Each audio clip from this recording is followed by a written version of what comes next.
Necropolis AD, Anno Domini, After Dark. The reason for doing this spin-off podcast is that with Hate Meditations and the original format of Necropolis, I was unable to have on certain guests and certain ideas like Shelley. I love the guy. We're still great friends, and I'll help him out with his Hate Meditations however I can.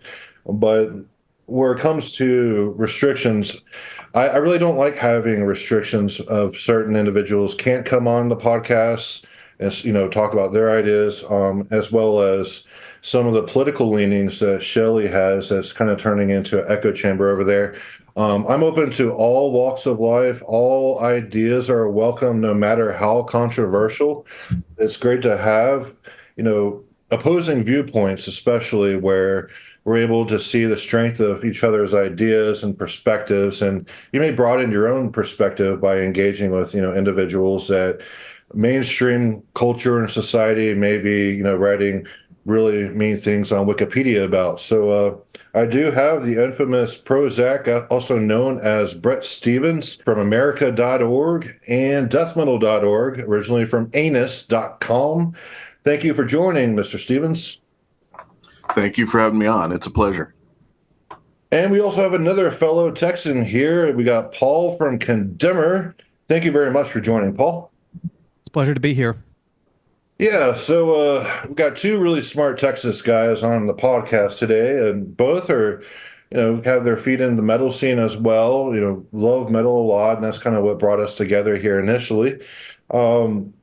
So just for today, we're going to be talking about posers, what constitutes a poser, the psychological elements that involve poserdom and all of that. And a good segue into the poser is just escapism. And escapism can mean various things to many different people. It could be, I know some people view metal as escapism, where it's just they're listening to metal and they're getting into fantastical themes. But I view metal as more of a realist type of expression rather than just, sheer fantasy.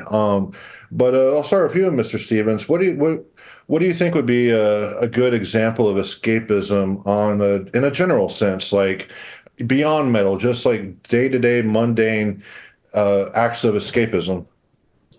Well, I'm going to go straight to consumerism here, which is the ultimate way of filling the void in our souls by buying stuff and watching entertainment and engaging in group activities that make us feel comfortable. It's a type of risk aversion. It's a denial of all the things that scare us, and so it's very similar to pacifism. I draw a distinction between, in metal, it's metaphorical realism, which tends to take on an escapist skin, and the actual escapist stuff, which is just wanting to be in oblivion regarding reality. For that, we use drugs and alcohol, I think. But if we're looking at examples, as you've asked, of escapism in daily life, I think we can see lots of them. The number one way, of course, is consuming things, physical things, usually food and drink, to make us feel like we're having full lives. Get it? We're full. We have full lives. Another way is the pursuit of symbolism, and this can either be secular or religious, but it involves finding symbols that seem to make everything comprehensible and safe to us and allow us to avoid the things we fear, like death, entropy, decay, and all of that. And one of the human tricks that's really interesting is how we often avoid things by addressing them, meaning we have little containers for them, little logical categories, and we use that as a way to limit what we notice about them. For example, in religious traditions, you often talk about death in certain ways, but not in other ways. You can talk about death as a personal experience, as a religious experience. You can't talk about it in terms of biology or Darwinism, for example. You can't say, well, some people need to die, or we benefit when some die.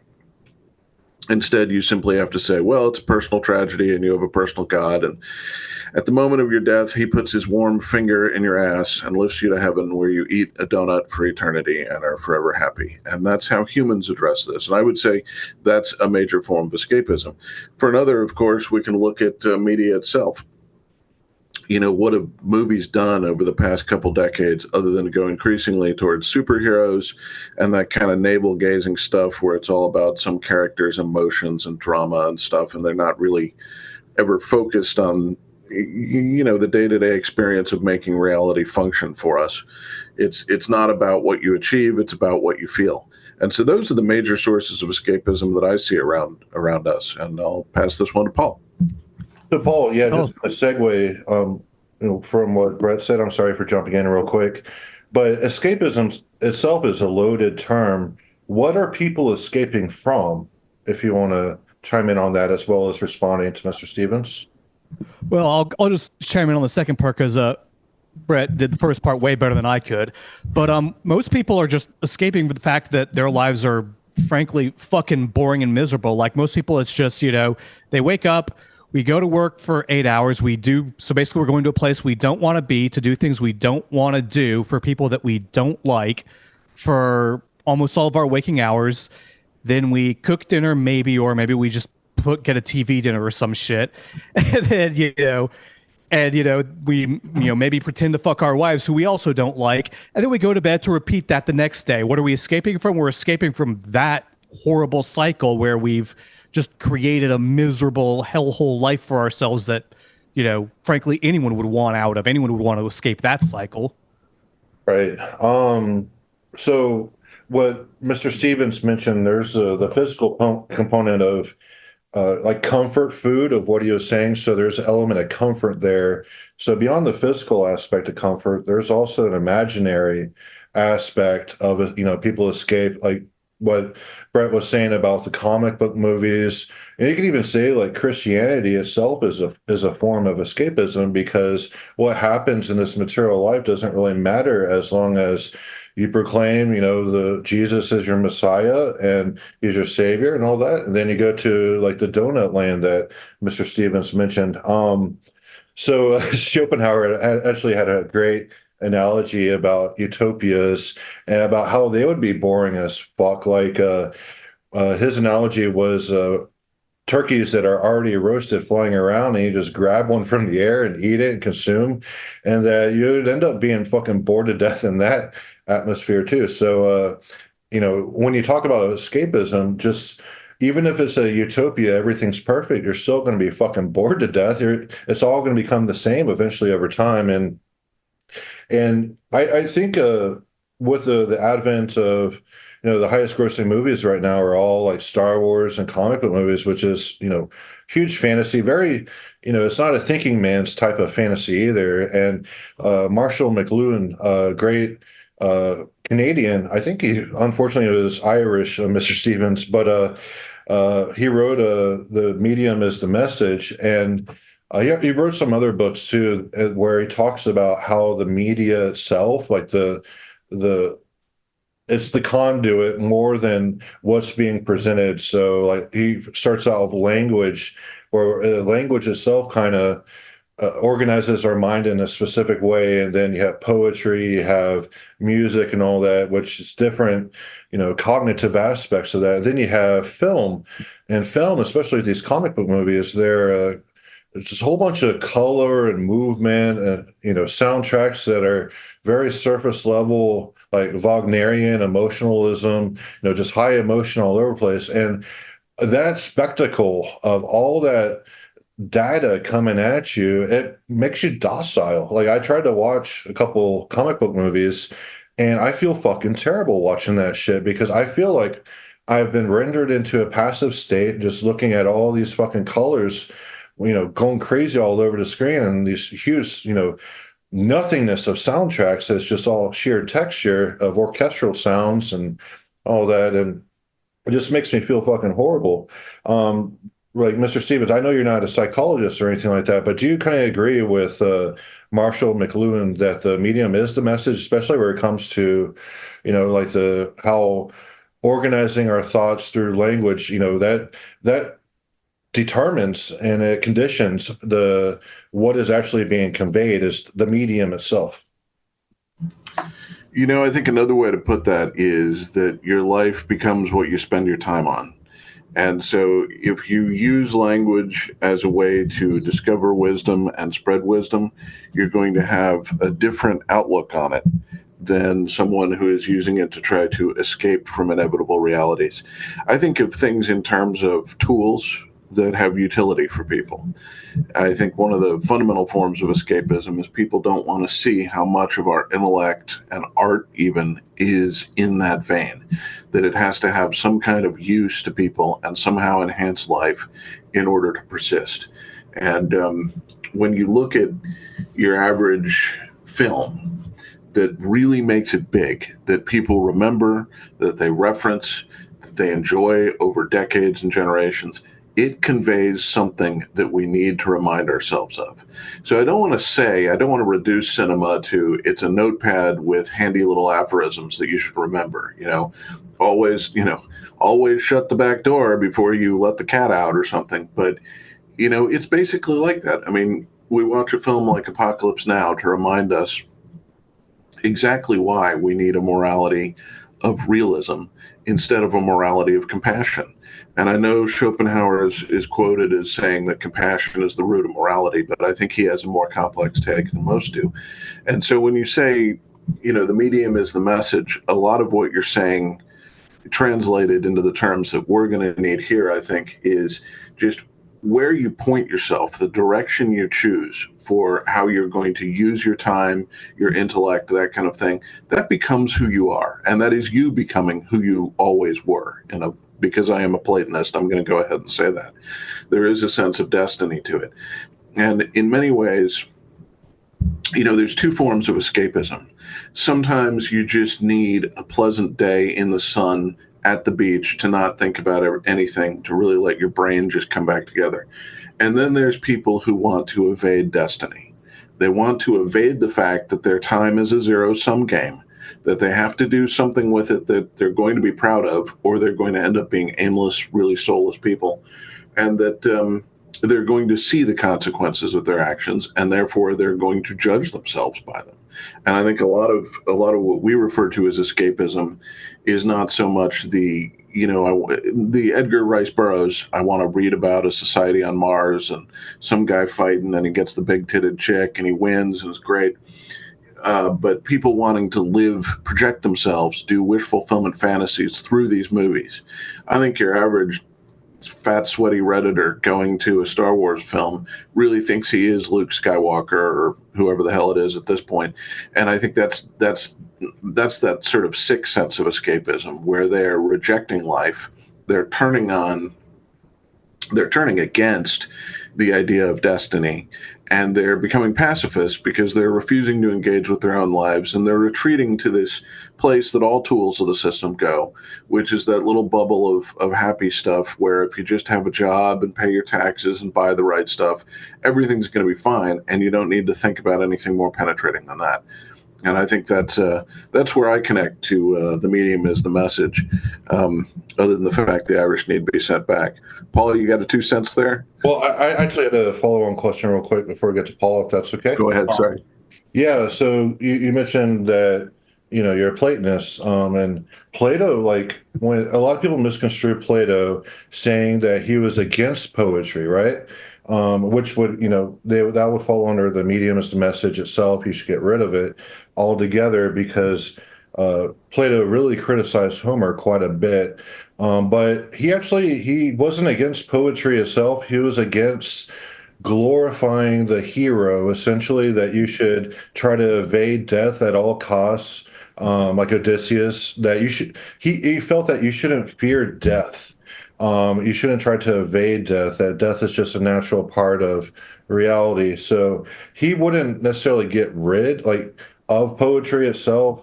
He didn't view it as 100% the medium as a message. He thought the medium needed to be fixed. Therefore, higher truths and ideals could be conveyed through poetry. If you have any follow on before we get back to Paul. Sure. I think Plato had a really good point, which is that good poetry follows embrace of destiny, and that shows us that we have different destinies. And I think Nietzsche had a criticism of Socrates along these lines. He was like, the guy was was too invested in destiny and too invested in fate. At the same time, Nietzsche was big into amor fati. He was big into embracing fate. So I think that it's really a struggle between different visions of fate. And in my view, what Homer was trying to do was warn the West against our worst tendency, which is to become solipsistic and deny the need to basically embrace might as right. To realize that no matter what high-handed ideals we've got in our big-ass brains, we need to dial them back and pay attention to reality. And at the end of the day, no matter how you have to do it, this is a ends over means argument. You have to get back to Ithaca. You've got to save your wife and kid from the parasites gathered around them, and you should put those people to death because this is a straight eugenics argument. They're bad. Kill them. And that's, I think, what Homer was trying to do. He was looking at thousands of years of Western screwing up, and he was saying, how do I put into a poem a warning about what white people basically tend to do wrong? And I think Plato's rejoinder to that is, if you focus too much on what you want to avoid, you're going to forget the fact that what people really need to do is organize themselves toward a goal. And I think, as much as I hate to quote the half Arab here, I think that's what Jesus was trying to bring in, as Buddha was, and to some degree Plato, was the idea that we have to organize ourselves toward a positive goal and make that the animating factor in our lives, instead of fear of rules, fear of consequences and that kind of thing. And Plato makes this clear in the arguments against the Pharisees, that basically people who are only afraid of consequences and rules become very limited people. They back themselves into logical corners. But if you really want to embrace your destiny, you have to figure out not just what you dislike, but what you really want to assert and what you'd give your life to assert.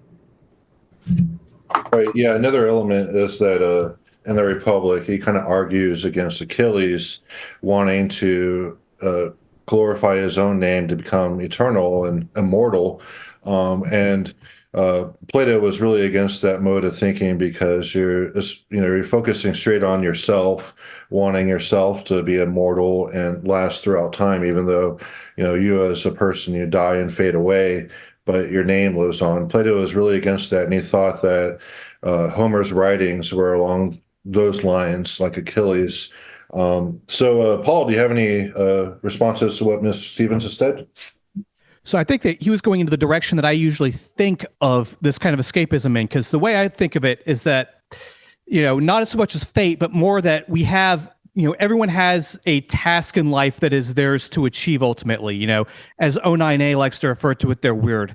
And so escapism, what I'm usually thinking of is like some kind of activity that you're engaging in that's a distraction from that. So you're watching a movie or you're playing a video game and you're making, no steps on towards, working on that musical project you've got, or working on that painting that you're doing, or working on that book of philosophy or whatever. And I mean, there's no one who doesn't do that from time to time. No one is, 100% always making productive strides towards their goal. I mean, Crowley wrote that the true adept never steps outside the circle, but that was something to aspire to, not something that anyone has ever in history reached. We all step outside the circle probably quite a lot. But that to me is the core of what a lot of escapism is it's just distracting from, what we actually should be striving towards. Instead, I'm just going to, sit here, passively play a video game, sit here, passively watch a movie, go, oh yeah, that was fun, blah, blah, blah. I took my mind off of where I should be going for a few minutes instead of putting in the work to move forward towards where I should be going.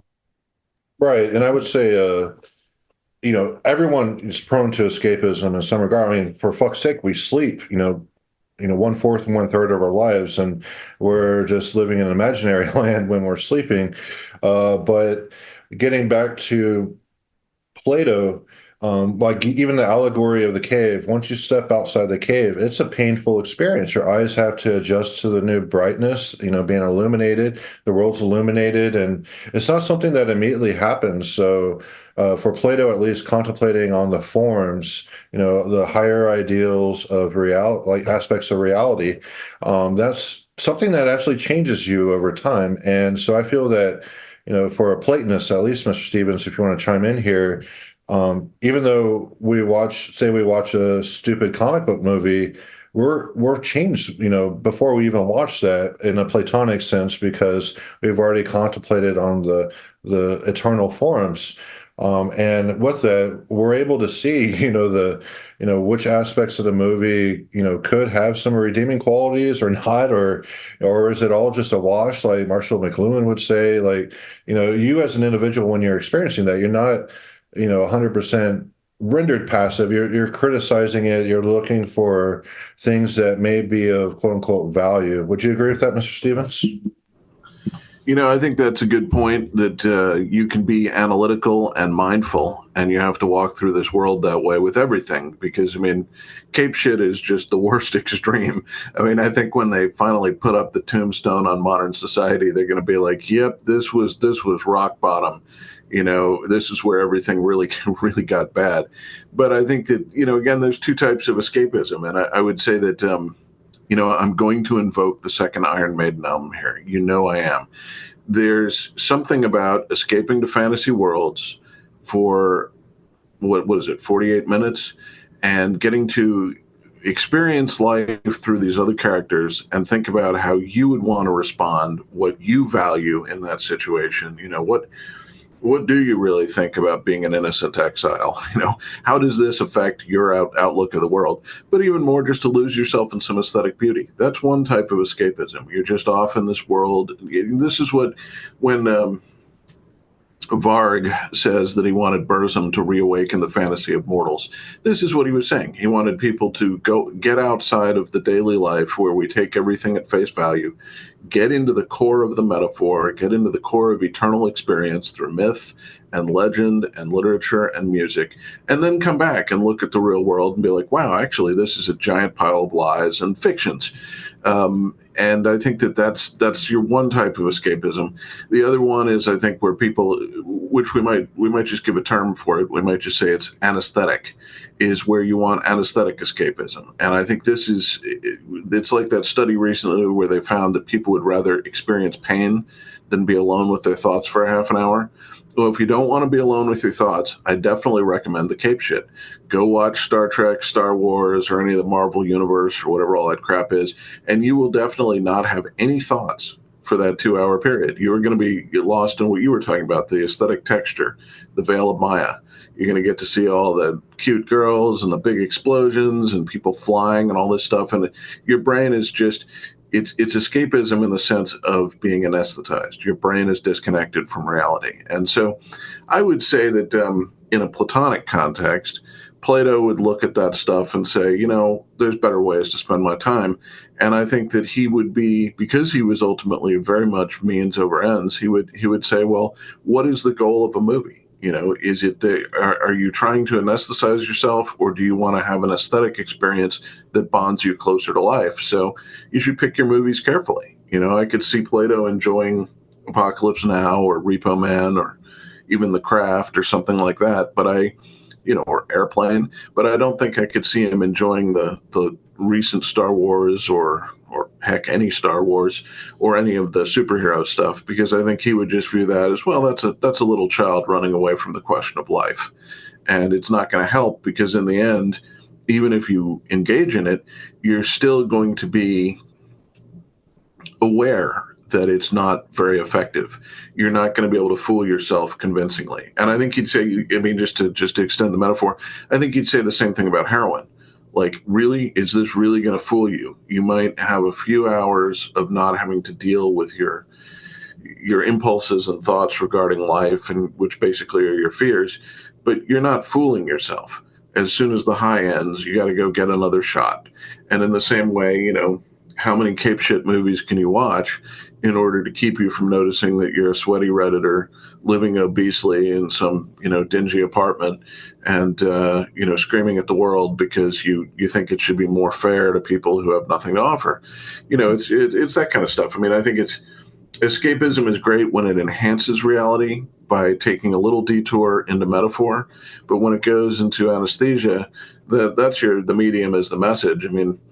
We could imagine The Matrix, like the silly movie, but instead of instead of being in some weird kind of alternate reality where you're actually functional, you're just in sort of a hybrid of the Matrix and the Christian heaven, where you are forever watching superhero movies, eating a donut, and you are conscious of nothing else.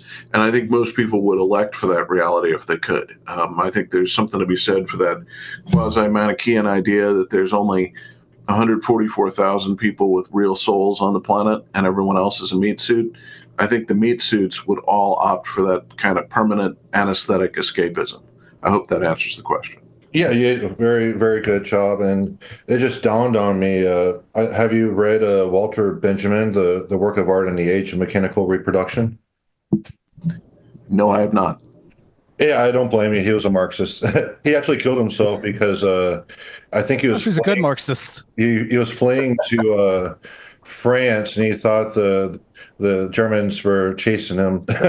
And he when he killed himself, he gave his unpublished works. He had them on him. He gave it to a fellow passenger on the train, and they went missing. So there's a lot of Walter Benjamin that's out there, never been published. His magnum opus was never realized. But in the work of art in the age of mechanical reproduction, Walter Benjamin, he argues that before like film and pictures and all that, art had a specific aura that was tied to the culture, the time, the place, everything that came together. Like you look at Leonardo da Vinci, his works, is tied to the specific time, and even the aristocracy that he had to work with.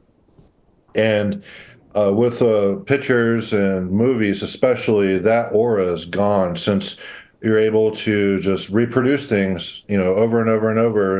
It's accessible to everyone. This is what I was kind of talking about the other day, where even access to art and the internet, everything is political because it's accessible to everyone. It's not just for the select few. It's not just for the elite anymore. But anyway, in the work of art in the age of mechanical reproduction, Walter Benjamin thought that film would be great to like influence politics. He thought it would be like a really like Marxism would just blossom under film, reaching, political propaganda, reaching everyone and all that. He would be so taken aback about comic book movies and all that, people using the medium just for escapism, where he believed that film would bring about like political change. It's just hilarious, like, how he viewed the future as really great with film because, it's just going to be Marxism spread across the board, whereas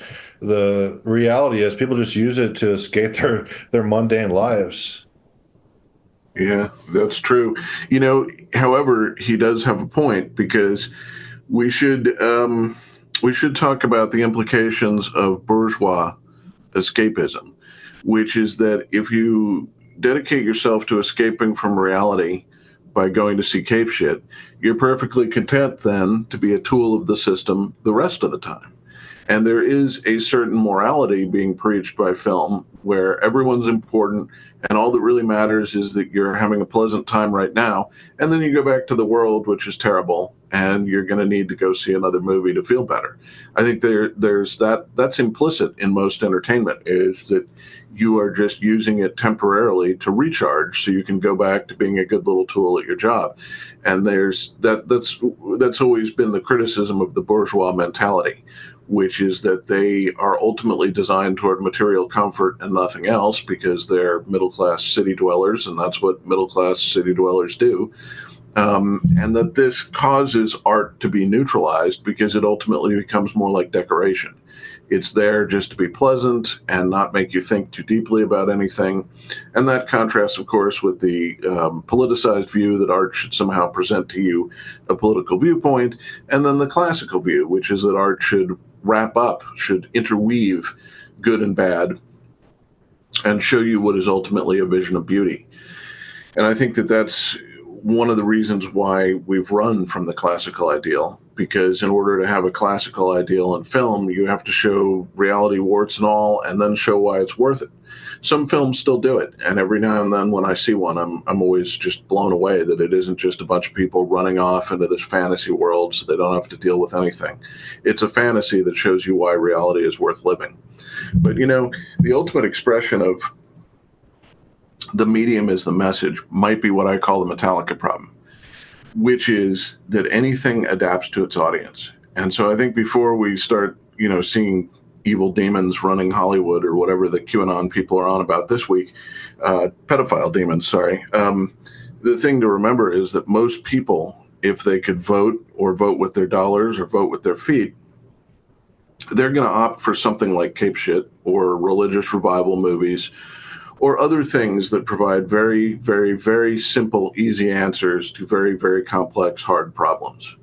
And that's really the ultimate issue there. I mean, I say the Metallica problem because I was always appalled by what happened to that band. I was like, wow, if you guys just do another 10 albums like your second album, you were going to go down in history as legends. And then, out comes Load, and you're just like, oh my God, the Black Album was bad enough, but this offends even the ancient gods.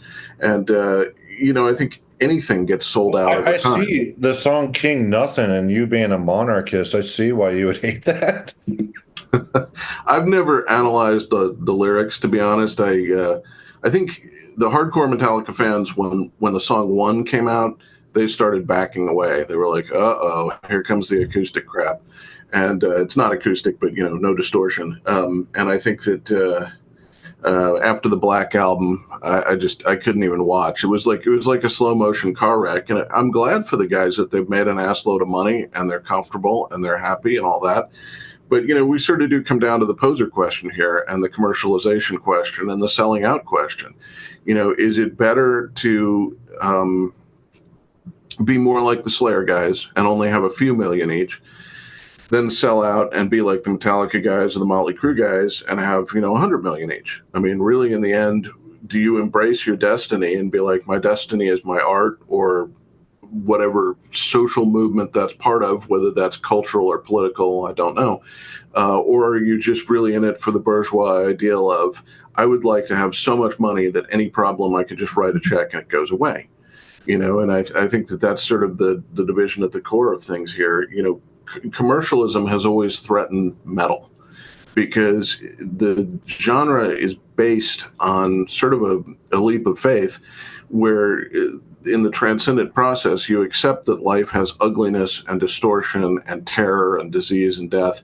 And somehow you find a way to make that part of a process that leads towards something ultimately good. None of us want to participate in a war, but if you fight a war and in the end there's a better order, you're probably going to accept that sacrifice a lot easier. And I think that's what metal does. Metal is ends over means. War may be scary, but if you can do something good with it, then it's the right tool for the job. And I think that requires a leap of faith. You have to have a belief in life itself to take metal seriously. And both poserdom and commercialization subvert that because they're insincere. These are people deciding that their individual bourgeois monetary comfort and or social standing and popularity is more important than connecting to the transcendent. I see. Yeah, that's a lot to unpack there, and great points all around. Paul, do you have any follow-ons to that? Well, first I have to say that at the end of the day, Slayer had to make the same Faustian bargain Metallica did. Let's not forget that all the way through their last tour, they were still playing Disciple and Payback from God Hates Us All. They had to sell out damn near as hard as Metallica did. They had to put out those two straight up nu metal albums. What's the second one? I know Musica, whatever it's called. What is it called? Satanus and... They had Diabolus and Musica and God Hates Us All, which were the two straight up nu metal albums. Yeah, Diablos and Musica. That one is straight up. There's that State of Mind or something like that. State of Mind. That's a straight up nu metal song. But yeah, I can see a little bit. I've heard some criticisms that it's more like rooted in like hardcore. That may be why you're drawing a lot of nu metal correlations because they're very percussive, both nu metal and hardcore. But I would certainly say there's one straight up Slayer new metal album, that's Diablos and Musica, and then the one after, it may have some of that flavor here and there, but I don't think it's as bad. But it's still bad, you know. It's obviously not extreme metal. There's a lot of commercial aspects to it. But go ahead, sorry. Well, I was in high school when God Hates Us All came out, and I remember that like every edgy kid who was listening to Slipknot the day after God Hates Us All came out, we're all listening to that album. So I would say it qualifies as new metal as it gets. But they had to make the exact same Faustian bargain that Metallica did. They just didn't get as many millions for doing it. At the end of the day, I think there's no escaping that if you're in a metal band, you're not going to make a living on it. That's just how it is, unless you sell out to some degree or another. Like, you know, even look at a band like, say, Immolation. They're making it as a day job nowadays, but it's been a long time since they've put out a good album. Or, I guess the closest that's making it is probably Voivod, who haven't fully sold out, but at the same time, no one thinks that The Wake is as powerful as, almost anything that came before it. And I don't even think I heard their last album, which is probably telling in and of itself. Right, yeah, that's the Faustian bargain. That's Spengler wrote quite a bit about that. He correlates the Western world to the Faustian bargain, where we sold our souls for technology and mechanical comforts and all that, but getting into just the commercialization, I think that's one symptom of metal that was bound to happen, because extreme metal started out as very, very underground. A lot of the satanic and even far right imagery that was in the early stuff, like Slayer with the eagle flags and all that, that was just there to scare away the wimps, the posers and all that. But the Metallica jocks, they came in, and ever since then, uh, especially in the early '90s, mid '90s, and all that, where extreme metal became really commercialized. There's been like this aspect. I've run into so many musicians, even here in Texas. It's they want to make it, quote unquote. They want to break through and get a large audience, sell a lot of albums and all that. And for I just don't see it happening, especially nowadays, where I think it's kind of dwarfed into something else. It used to be really commercial, but now I think social capital has taken over. Yes, we have the legacy bands still, doing all these tours and all that, but I think social capital, especially with social media, everyone in their own little echo chambers, that's kind of dictating how metal is being presented today more than record labels. Oh, social capital definitely is. Everyone wants to be the coolest guy in their city. And how do you do that? Well, you do that by being, the band that gets 100 people out to their shows instead of 50, and by having the coolest photo of themselves on their Instagram or Facebook page. That, I think, is very much a driving factor for a whole lot of people in local bands nowadays. Not just that. I mean the fans too. The fans too are elevating themselves up there with the bands. Like on social media, the fans, I've seen this. I don't want to name names, but there are people who try to jump on social media and cancel bands, cancel individuals they have ideological disagreements with. There's, especially when you look at Metal Sucks, they're essentially fans, and they're trying to cancel all sorts of bands because of wrong think and all that. Yeah, the social capital, I meant that more in a general sense, not just with the bands, but the fans themselves. Like you go online and you look at online metal groups with thousands and thousands of members. It's usually very, echo chambery with specific, I would like to say, progressive takes on metal, where there's so many like no fash editions of black metal pages and dungeon synth and all that, where people are trying to actually control the expression online as well as in groups. Like they cancel festivals and all that if there's edgy controversial band on, like that Canadian festival that Graveland was canceled from. There's so many instances, like I think it was Horna who came to the U.S. and had a whole bunch of venues shut down. The fans themselves are trying to gain that social capital, and it has resulted in these various social contagions seeping into extreme metal. And yes, I would call them posers. We're on the poser topic now, because these people they don't have like their own true metal expression a lot of the times. Like they're either aping forms that have already been solidified in the mainstream zeitgeist or the underground echo chamber zeitgeist, or they're just trying to push their own political messages onto the music itself. And yeah, I view that what started out as record labels dictating what people consumed is now more of a Reddit thing. Would you agree, Mr. Stevens? Oh, definitely. I think right now it's all about how many inbound links you have on Google. And since social media is highly ranked, that's the power. That's the new currency of the market. It's that's given a lot of power to the fans in a sense, but what it really has done is given a lot of power to whatever group of fans is most vocal. And your average real metal fan has more going on in their lives than just participating online. I mean, I think we are touch grass people in our own way, even if it's marijuana grass as opposed to the lawn.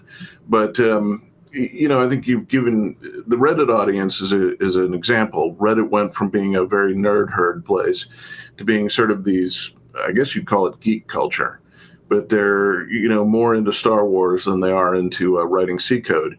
And so you've got sort of a different audience, and they seek power because ultimately they have no power and they're never going to have any power. And so they form together in groups and tear things down. And this leads sort of going through poserism, I guess we might call it, and commercialization to a critique of the progressive idea, which is people who seek progress are doing so as a form of escapism from the inevitability of life itself, of life as we know it, of Darwinism, of consequences, of consequentialism, of patterns, and how they tend to turn out in the same way, how they tend to have the same results over time, the cycles of history, so to speak. And I think that when you are a progressive, and I was one once, what you're really hoping for is a type of Jesus analog. If we just make everybody equal, everything's going to be fine. And I ultimately see that as bourgeois escapism. You are interested in some way that you can rationalize your world, where if you just pay your taxes and say nice things about black people online, everything is going to work out fine. And it's never been that way, and everyone knows it's an illusion, but businesses want to sell it to you because they just want you to shut up and buy their stuff. Employers want you to shut up and keep coming to work. And your neighbors want you to shut up and just kind of do your thing over there and leave them alone. So you've got sort of this flocking behavior in humanity where everyone is running away from the truth and trying to get to the periphery, far from the truth, and jockeying for position there. And that's what I see progressivism as. I don't think we should take it seriously at all. I don't think it's politics. I think it's psychology. I think it's people running away from reality. And we can say that in a show about escapism, right? I mean, it's a form of escapism. If we just make everybody equal, then everything is going to be wonderful and all right. And, the best part of the movie, The Craft, is where she says to the other girl, one girl says, if only I could do X, Y, or Z, it would make everything all right. And the protagonist turns to her and says, nothing makes everything all right. And if there's one message I could shove straight up humanity's ass, it would be that one. It would be, if you're looking for a single easy answer to make everything all right, you're on crack and insane. And I think that that's how we should view a lot of politics and a lot of religion. People are indulging in the symbols that they think are going to make everything all right. And that's why when it invades metal, one of the reasons we're so hostile to Christianity and to politics in general is that it always takes over because it's an easier answer. There's sort of an economics of attention where whatever is the easiest answer dominates, and then everybody else just follows that. And we can see this online. If somebody offers a pithy take on some current issue or event, and it's simple enough that everyone can understand it, and it seems to explain everything enough, and it gives them an easy answer. It's like the crowd calling for the crucifixion of Christ. We've got all these damn problems, but if we just kill this one guy who's pointing out the problems, then we'll be okay. And obviously that's an analog to Socrates, who did the same thing. And so I think when we talk about escapism, posers, commercialization, and progress, we're really talking about the same animal, which is psychological risk aversion, which is unlike regular risk aversion in some ways, namely that we're trying to avoid the sensation of risk or the mental recognition of risk rather than risk itself. We're fleeing from the symbol of risk. We're fleeing from the awareness of risk, and that's. Right. And this, Go I'm ahead. sorry, jumping on you. That's a trait of the weak is risk aversion. Would you agree? Oh, absolutely. Mainly because I think anything that is contra-realistic or anti-realistic is something weak people endorse, and will make you weak if you let it into your head. So it's for the weak, definitely. Right. Yeah. I mean, Hannah Arendt, poor lady, she, Holocaust survivor and all that. And I had some fellow grad students who didn't like how she phrased certain things and the human condition, but she echoed Nietzsche, and she was totally against the tyranny of the herd because she believes with the herd, strength becomes evil and weakness becomes good. And Paul, would you agree with that? With Hannah Arendt? I've never read her, so I couldn't say that I necessarily agree or disagree with what she says because I've never seen her in her own words. I could agree with her that, I could agree with the idea that, yeah, in the eyes of the herd, strength, which is effectively the ability to create good, is actually evil, and weakness, which is basically the inability to create good outcomes, the inability to fight against what is actually bad, becomes good. But I can't speak as for Hannah Arendt because, like I said, I've never read her. She's not bad. Like the human condition and mainly deals with the vita activa. So it's like this partial picture of her whole philosophy. It deals with work, labor, and action, which it doesn't consider philosophical contemplation. So it's just one aspect of life. That's your daily life and your aspirations and all that, and it's how you conduct yourself in society.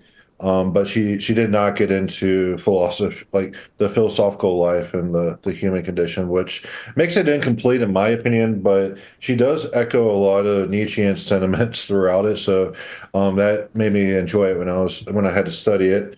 But so Can I ask to inject something here, real quick? Go ahead. When we're talking about Arendt, I think the central concept of a lot of her work is the banality of evil. She calls it evil. I'm just going to call it bad and or stupid and or incompetent, which I feel a lot of what the Nazis did was. But her point was that it's not so much the guys putting you in the ovens, not that that happened, but the guys putting you in the ovens that's a problem. It's the fact that everyone else is out there just going, oh, well, not my problem. Everything will work itself out. Right. Yeah. It's a fear of responsibility. Yes. And I think that's her point was in many ways to say that bourgeois escapism and bourgeois individualism really made people just be like, you know what, I'm not going to get involved in whatever's happening over there in the concentration camp where, we know 273,000 Jews died of disease, plus the pogroms and barn burnings and all the other disgusting stuff. But, and really disgusting because it's pointless and stupid. It was an emotional tantrum, its own form of escapism. And I hate that, especially because it's cruel. If you really, really, really fucking hate Jews, ship the Jews to Israel. It's everyone wins that way, right? But if you have to engage in these, what the band Comic-Con called Teutonic tantrums, if you have to engage in these where you're basically just pounding the crap out of these people because you're furious at them, that's a weakness in itself. And I think, results, speak for themselves. But I think that I always parallel Arendt and Ayn Rand. These were two intelligent Jewish women who observed not just what Europe was doing to Jews, but the slow takeover of socialism. And I think they were aware to some degree that the Nazis patterned themselves after the socialists and recruited heavily from the socialists. They had a very similar idea. We're going to use the modern system to somehow make everything right using ideology and basically state power. And that didn't work so well. It doesn't work as well as organic culture. And I think the point that Ayn Rand made, I hope I'm saying that right, it's a ridiculous name, Alison Rosenberg, I think was her real name. I think what the point she was making was the crowd just turns away when the socialist revolution happens because it's popular, because it's this Hail Mary illusion. Well, everything will just be right if we just make everything equal. And enough people blow it off and, don't worry about it because, hey, I'm not rich. I'm not the rich guy getting shot and thrown down a well like the Romanovs or whatever. So why would I worry? And people just blow it off. And in the same way, I think what Arendt was saying that resonates with me is there's a lot of people who are content just to watch the disaster happen and fall back on that libertarian individualistic idea of, well, I'm just going to go to my job, earn my money, take care of my stuff, and whatever happens in the camps or with the war, that's really not my problem. And I think she was pointing out that that's, if we're going to call something evil, that's the real evil. There's always Hitlers out there. There's always Stalins. There's always Genghis Khans in waiting, aspiring, whatever. It's when people just kind of go, oh, well, as long as it doesn't screw up my lawn, my retirement fund, and my BMW, I'm fine with that. That's when you have a real problem. I wanted to throw in one other thing, too, about our new metal discussion, and it's probably going to make both of you laugh, and that's deserved. It's entirely fine. But I am going to point the middle finger, directly at Pantera. Pantera screwed up everything. Why? Because they made a bouncy, bluesy, sort of jaunty, kind of tongue-in-cheek version of metal based on hip-hop rhythms. And that's the essence of new metal. And that's what wrecked Morbid Angel. That's what wrecked Slayer. Probably other bands, because they were all trying to emulate that. These Pantera idiots, after doing a number of terrible glam albums, came out with a terrible bounce rock speed metal album with rap rhythms, and suddenly they're on the top of the charts, and everyone's like, oh yeah, Pantera, man, they're doing great. They can actually pay their bills, and they, I hear one of them bought a house, like in a boat too. And so when you're in a metal band, in a motel somewhere, trying to deal with the Taco Bell diarrhea and the bill collectors calling from home, I think it's very tempting to see that vision of Pantera. You're like, yeah, if we could just be Pantera, man, I could pay off all this stuff. I could pay off my ex-wife. I can hire a hitman, whatever, and I think that ruined a lot of metal bands, and everyone was trying to emulate them. And of course, the labels were all just foaming. They were like, oh, this is what we've looked at. This is what we've looked for since Grand Funk Railroad or before. We just want a socially acceptable version of metal that's going to fit right in with all of the popular music going back to blues, rock, and country. And we just want it to sound like everything else, but not quite. Just make it just a little edgier, and then we can sell the hell out of it. And I think that wrecked everybody. It's similar to what happened to Black Sabbath after they saw how successful Led Zeppelin was becoming. They tried to get Led Zeppelin for a few albums. Well, that failed terribly because they're completely wired differently. And I think Jethro Tull was a better fit for Tony Iommi than Led Zeppelin, and the Jethro Tull guys probably laughed at Led Zeppelin and were like, "Oh my God, this is normie music, this is bourgeois crap." Except Physical Graffiti, of course, that's a great album. I think everybody sort of appreciates that one, and I think that was Led Zeppelin sort of coming to terms with how much they drifted far from their roots. But the fact is, when Pantera came in, new metal came in, and lots of bands who should have known better turned to new metal. And I think Paul's point is a good one. It's very hard to make a living as a real metal musician. But what I would say, though, looking at it from a broader time perspective, is that if you could see the alternate from a position of hindsight, like we're seeing the past from hindsight now, imagine if Slayer had done another 5 albums like South of Heaven and then called it a day. They probably would have ended up at roughly the same amount of income, because metalheads have this uncanny tendency that is unique among all audiences to go back and buy the entire discography if they like a band. We do that more than any other niche. And the reason is that if metal is sort of sorting between the posers and the real. And if you find the real, you're like, yep, get all of it, going to exploit it, going to find as much as I can of this, because this is the real thing instead of all the other crap. And so I think that if these bands could have seen their futures, it would have been, it's hard to make a really good album, but I think they would have seen, if we make solid albums, we're not going to be able to do it forever.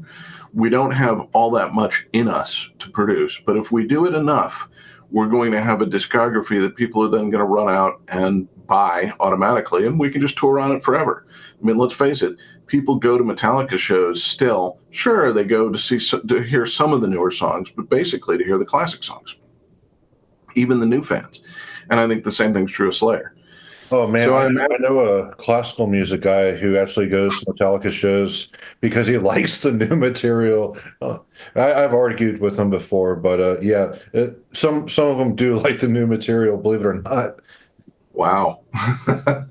Yeah, I don't think that Metallica would have the fan base that's like all looking at, Master of Puppets and whatever if they hadn't done the Black Album, because I don't think that a lot of those folks who are like really into Master of Puppets would know about it had they not heard Enter Sandman on the radio. Maybe, but at the same time, look at how the music market was changing. At the time when Ride the Lightning came out, you couldn't have played that on the radio. It was very rare to hear it or see it in public. It was very hard to find in record stores relative to other material. And, 5-10 years later, that was totally not the case. So I think that there would have been an organic model where they would have gradually, perhaps instead of suddenly, acquired a fan base. And as a result, it would be sort of more fanatical. And, I think the highest grossing metal type band of all time is probably AC/DC. And what have they done? They've done the same thing since the start, and they've been quirky and weird. And, true, they write in a more commercial style, but I think that they were originally completely obscure and gradually got discovered, and they built their fan base in layers. Finally hitting, 10 years into it, finally hitting the big time with Back in Black. So, well, I hesitate to say that AC/DC did the same thing the whole way. You compare their best album, Dirty Deeds Done Dirt Cheap, compare that just a couple albums later to Highway to Hell. Like, Highway to Hell is a total fucking sellout album. It may have all the same markers, but let's be real here.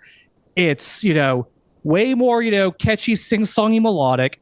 All the tempos sit in the pocket much more. It doesn't push and pull like, a proper folksy blues band, which is at its core what AC/DC is, like the blues is a forgery, but they're, in that folksy bluesy vein, done with distortion.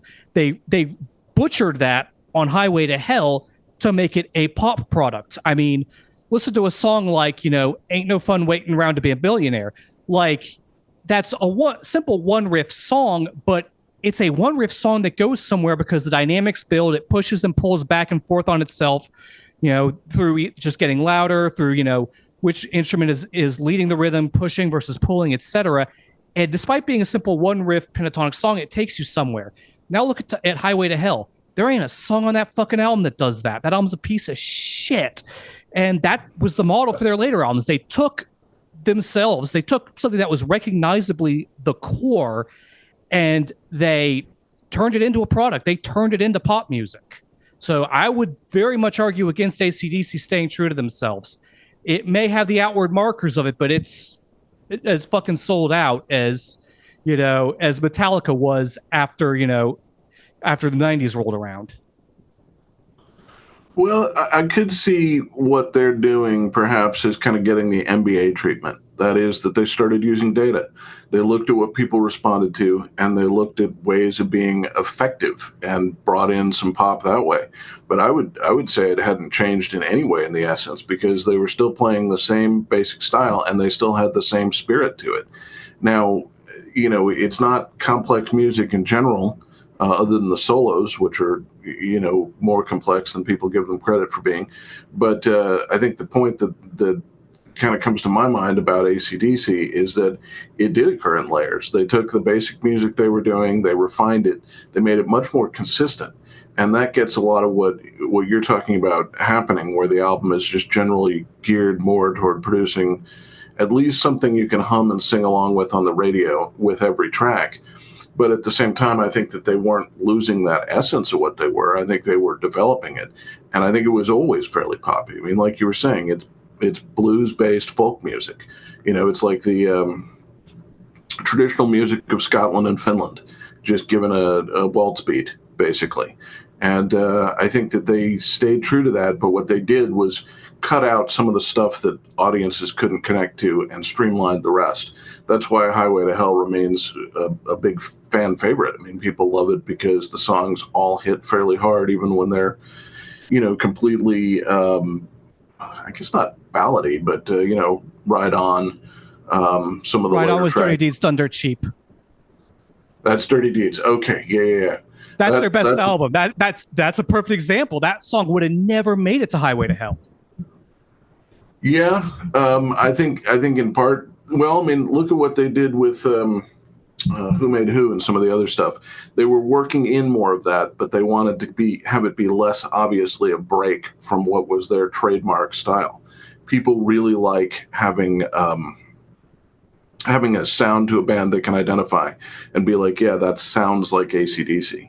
And so I think that's their sort of MO on that. I have to admit, I have not listened to AC/DC in many years, but my recollection is that basically things were sort of developing towards streamlined up through Back in Black, which is where they kind of took a page from Led Zeppelin and really went for the radio hits. I really hate AC/DC. Is it true that the name means like bisexuality? Because I heard that a long ass time ago. AC/DC means you're bisexual, right? Well, I think that was always an urban legend. According to the band themselves, where they got the name from was that the power input on the Malcolm brothers' mother's sewing machine had AC/DC written on it, for being the power input, AC power versus DC power. And to them, the whole idea was that AC/DC means power, which is also why their early albums were, all like high voltage and powerage and stuff like that. It was like, here's electric power, was the idea behind the name. Huh, like Kraftwerk. Vaguely, yeah. Fun at the Autobahn. So I was kind of thinking while you guys were talking about AC/DC that poserdom essentially it's just cowardice. It's an inability to stand alone. It's avoidance in thinking, deciding, and standing for oneself. This leads to conformism, to mass movements, which can become very fucking dangerous, like the Pantera fandom of tough guys, or like communism. So, would you agree with that? Yes. I think there's no point distinguishing between, communism and consumerism. All of these things are just different forms of people indulging in escapism from reality and the hope that there's an easy answer. And I'm going to lump in Abrahamic religions here, too. I think they simplify religion to the point where it's just, do a certain thing and everything will turn out fine and you'll be very happy. And I think that's why these things are popular, and it's why they're powerful, but it's also why they're dangerous. But I think they're all the same. I mean, progressivism, Christianity, communism, consumerism.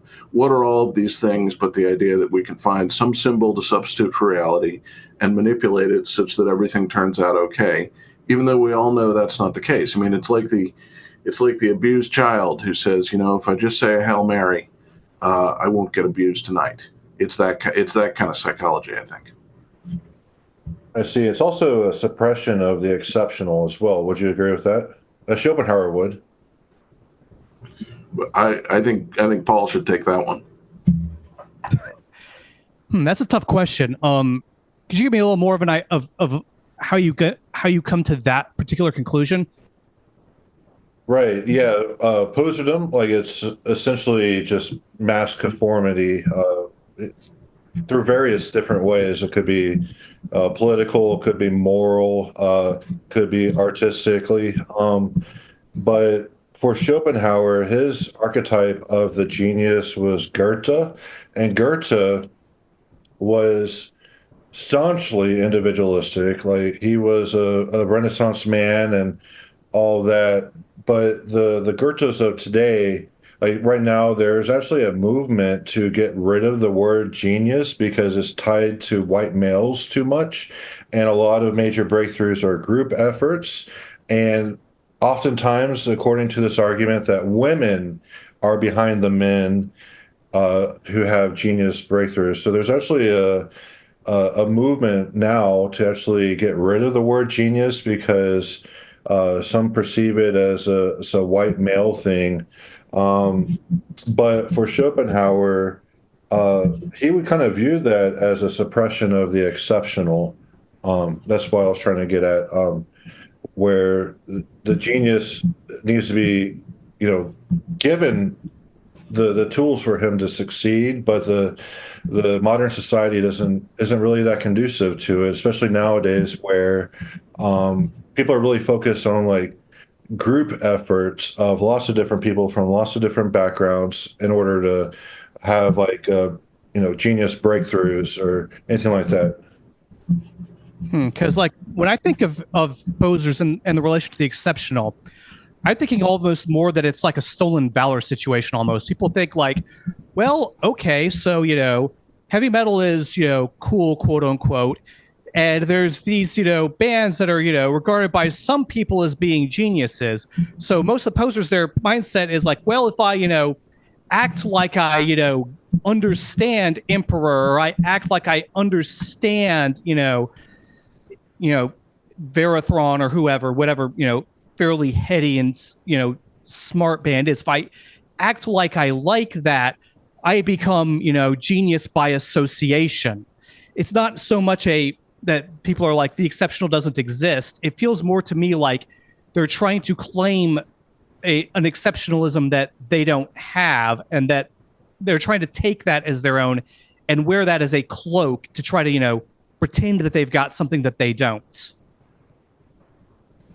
Yeah, Solidly I agreed. really agree with that.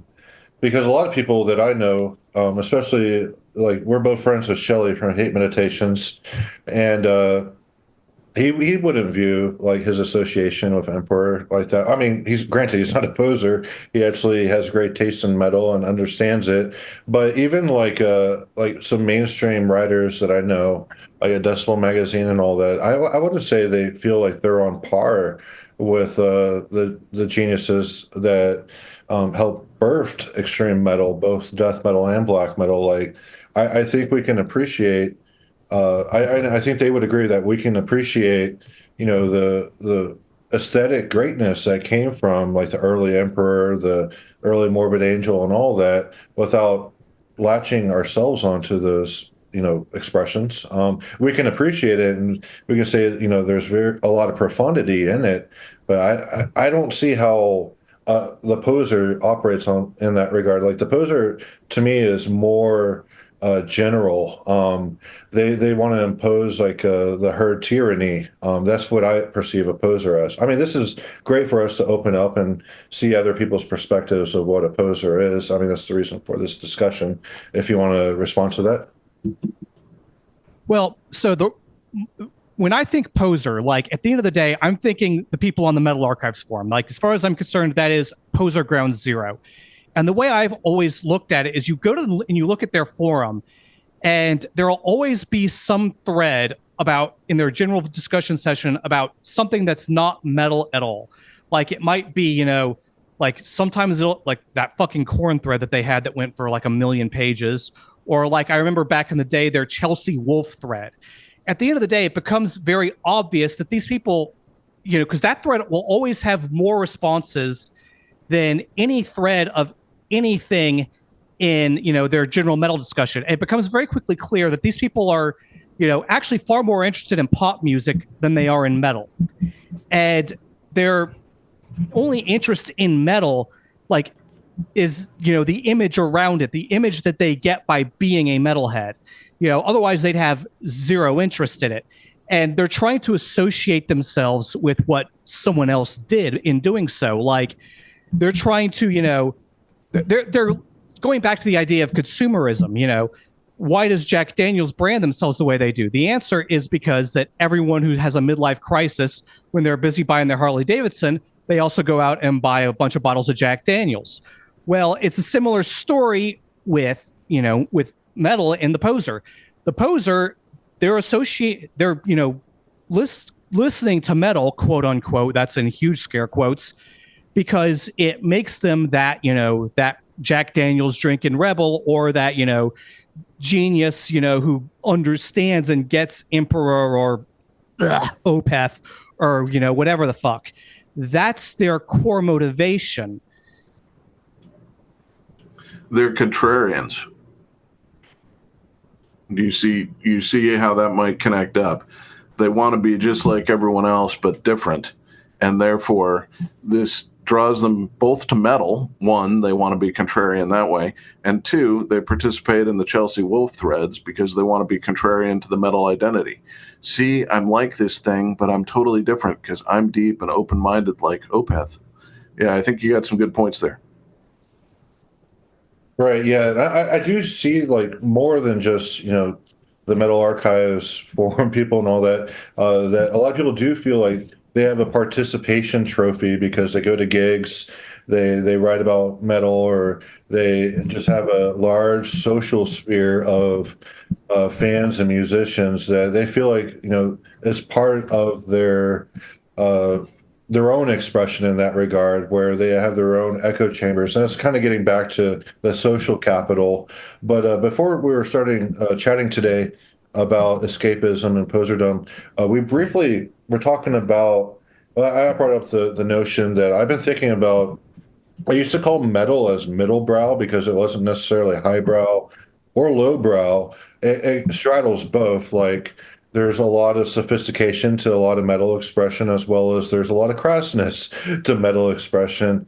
But this made me think of that metal is beyond the convention of browness. It's other. It's beyond convention and academe. It's beyond what we like. Even music theory, I believe to an extent that when we use a music theory, which is typically used to analyze classical music and jazz and all that, when we apply that to metal, we're not really getting to the essence of metal, of what's going on. We're just having this exterior perspective of the outward characteristics.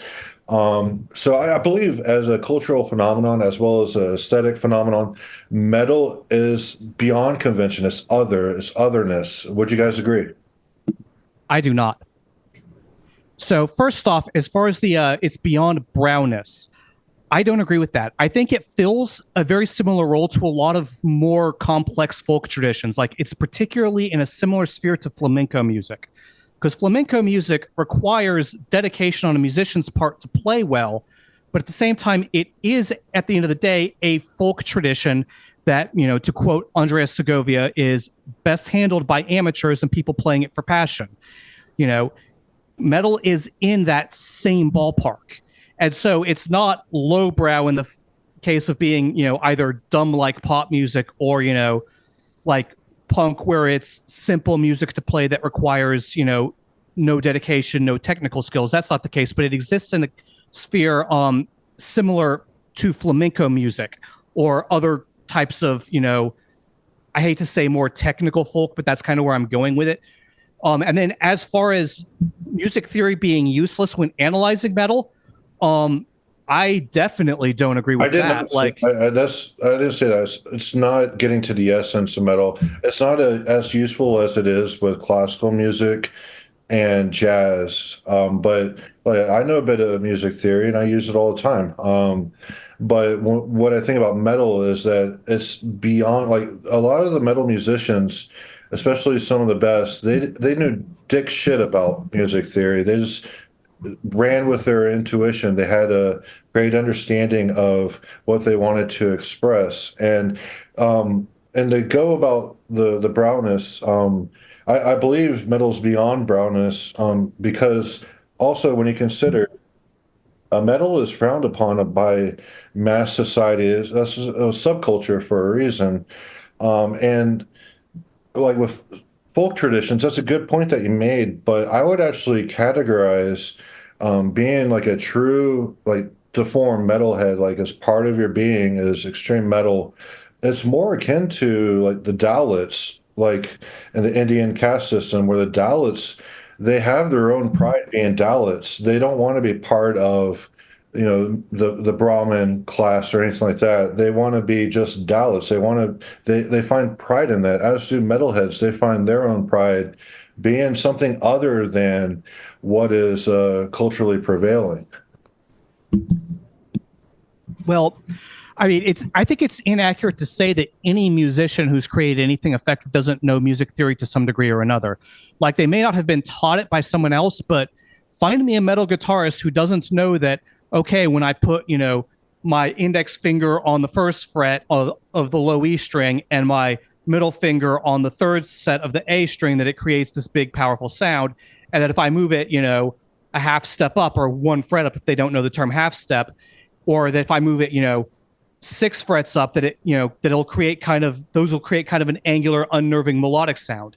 I mean, in an academic sense, I mean, in an academic sense that yes, people can dick around and figure out what works, and that's what people do when they're not formally trained in music theory. That's what a lot of metal musicians do, and especially nowadays, we have this mix of people who do know music theory that can't write fucking worthwhile shit because their intuition is not connected to like a true form of expression, and bringing out a metalness, the spirit of metal.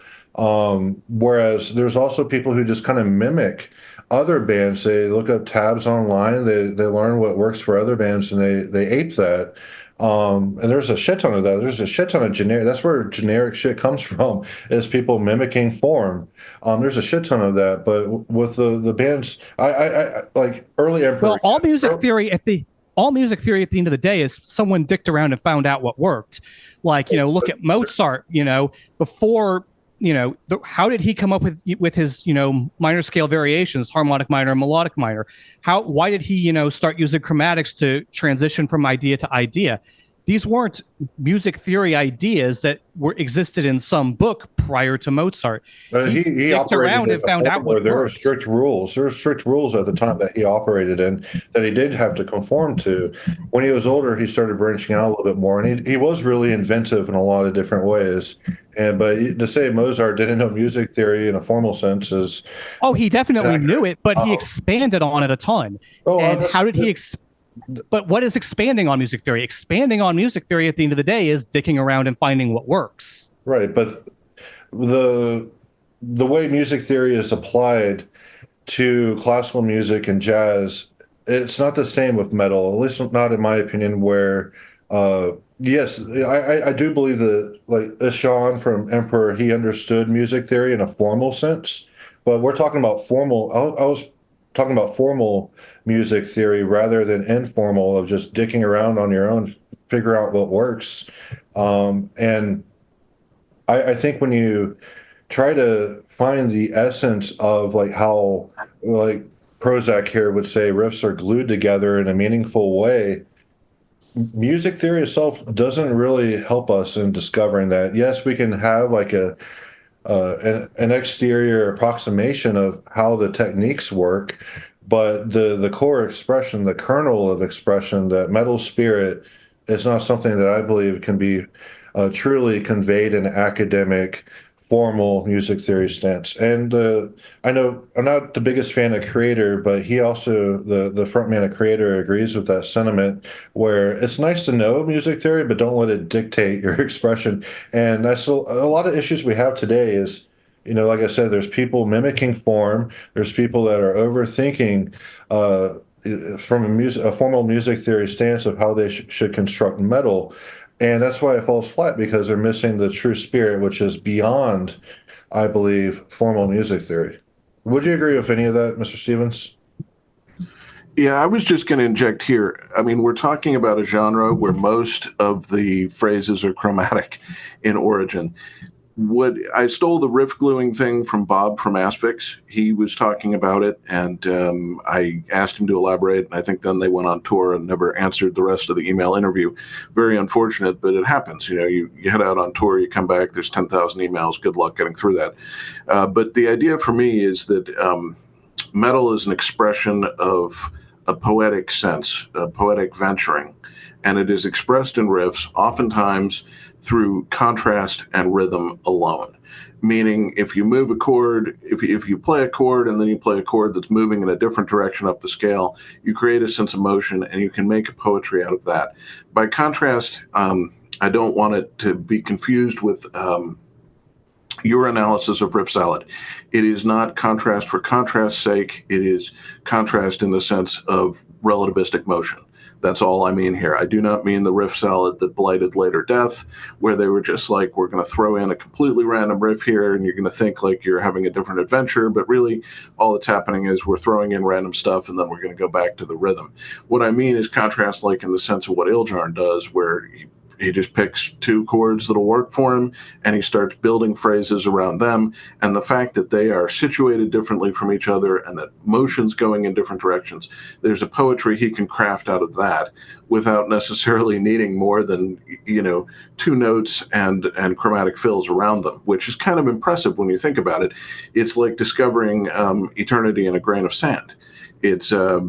Metal is really a very organic art form. And I think a lot of what we're talking about here is artistry versus musicianship. Can classical theory explain metal? Well, definitely, it explains everything. But can it explain the whole story? No, because I think a lot of what's going on is just about the poetry of the riffs and the impact on the listener. And it's not so much musical in the sense of analyzing harmony and structure and that kind of thing, as how does this collection of sounds tell a story to us that in the Schopenhauerian sense mimics our nerve impulses in similar situations. I think Paul, I'm going to invoke this. The first Sepultura album, the two EPs, we can look at that from a theoretical standpoint, and there's definitely some things going on there, but really what we're going to say about it is these songs told stories. These riffs brought to mind certain experiences.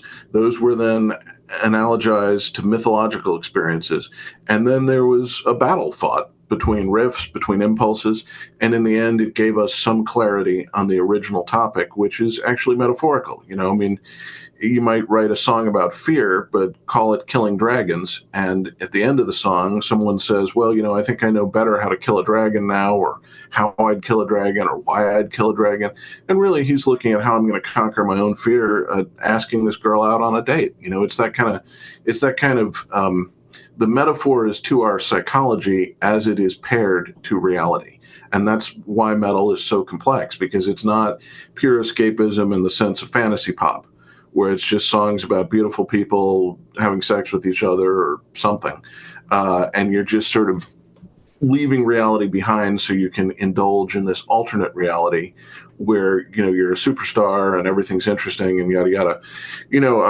That ties into another thing, which is that fans of pop music, of popular music especially, tend to project themselves into the band. This has been observed. I think Tom Wolfe did it, but others have said the same thing, which is that you have a few performers on stage and everyone in the audience thinks they're the performers. On some level, psychologically, they identify with them enough that they feel like that's the experience they're having, is of being the center of attention. And that's part of the power of popular music, but it's also a downside in that you do have sort of the poser carve out there. And, really a lot of what we're talking about here in this conversation is the artistic side versus the musicianship side. And one of the reasons why you might see metal as other and as no brow, as having escaped that, is that it really does break free from any convention. If metal has a core, it's not contrarianism, it's blasphemy against contrarianism. It's saying, nope, you hippies are out there telling us that everything's going to be, all right if we just love and all that. Nope, we're going to bring in dark realism. If someone tells us this is the right way to do dark realism, we say, nope, I have an exception. So I think for metal, it's not like pop where for any rule they create an exception just so that they can be individualistic and cute and all that shit. I think it's more that metal is always going to look for a way around whatever is established because it simply does not trust the herd. And I think it's well advised in doing that.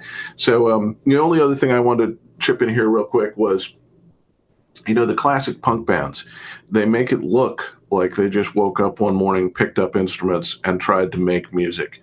I think it's fake. I think these guys were, exactly as Paul describes, spent a lot more time dicking around with their instruments and intuitively knew a lot more music theory than people would think. They just were aiming for an aesthetic that involved droning, abrasive music. So, they didn't use much of it. Anyway, that was just my 2 cents there. Yeah, you raised some good points. I think just to kind of echo the otherness. I really agree with that. And I know the analogy I had to Dallas, it's not a perfect fit. It's just like how they have a shared spirit away from convention. Like in normal mainstream convention, the Hindu caste system, they're the untouchables. And when we compare that with the metalheads here, like Christians view us as, they used to, at least in the 80s, as the untouchables, like we're blasphemous, we're horrible people because we listen to satanic music, blah blah blah.